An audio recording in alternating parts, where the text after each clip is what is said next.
Maintenant, je passe à la deuxième raison. Il y a la honte qui les retient chez eux.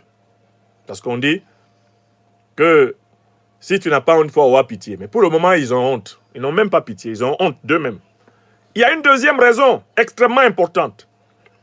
Ces grigous, ces filous de la France-Afrique, ils comptaient en fait sur le Nigeria. Ils pensaient que c'est le Nigeria qui allait attaquer le Niger pour eux. Eux, ils allaient venir avec leur menu troupaillon, se cacher derrière l'armée nigériane qui serait chargée de porter les stockades contre le Niger. C'était ça le plan. Le néocolonialisme français, l'impérialisme occidental, les satellites du néocolonialisme français que sont Ouattara, Macky Sall, Talon, ils étaient en embuscade et se disaient c'est l'armée nigériane qui va faire le sale boulot. Nigeria, go before. Nigeria, attaque Niger. Nigeria, oh. Ouattara passait son temps à flatter Tinubu. Tinubu, you are a wonderful guy. Just attack them, break them the neck. Break the coup to the Niger. Tinubu, I am with you. I am avec you every day, every jour. Dans son anglais transparent. Vous voyez ces trois poltrons-là, Ouattara Draman, qui n'a jamais été capable d'assumer les guerres qu'il fait lui-même, toujours en train de sauter les barrières, quand sont les enfants des autres qui sont en train de mourir. Macky Sall, le lâche absolu.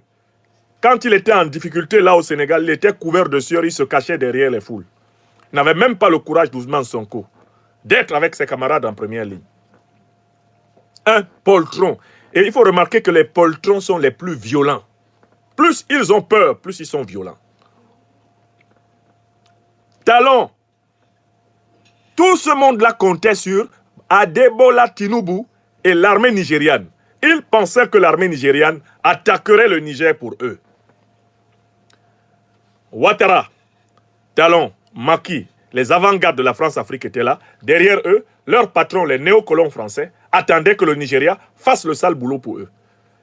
Derrière eux, ils vont venir récupérer l'uranium, le gaz, le pétrole du Niger. Et ils vont partager entre eux et avec le Nigeria. C'était le plan. C'est le plan.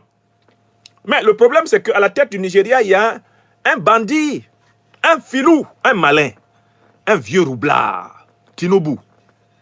On le connaît aux États-Unis là-bas pour faux et usage de faux dans les affaires de diplôme. Donc c'est déjà un type très compliqué. Il a des procès qui courent contre lui pour trafic de drogue, cocaïne, tout ça là. C'est un caïd. Tinubu, vous le voyez, Tinubu, hein?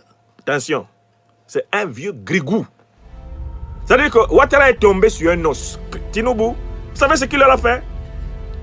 Tinubu les a assommés en 3 phases. Écoutez les 3 phases. Et c'est pour ça qu'ils ne sont pas venus au sommet de Tinubu. Parce qu'ils n'ont pas aimé ce que Tinubu leur a fait.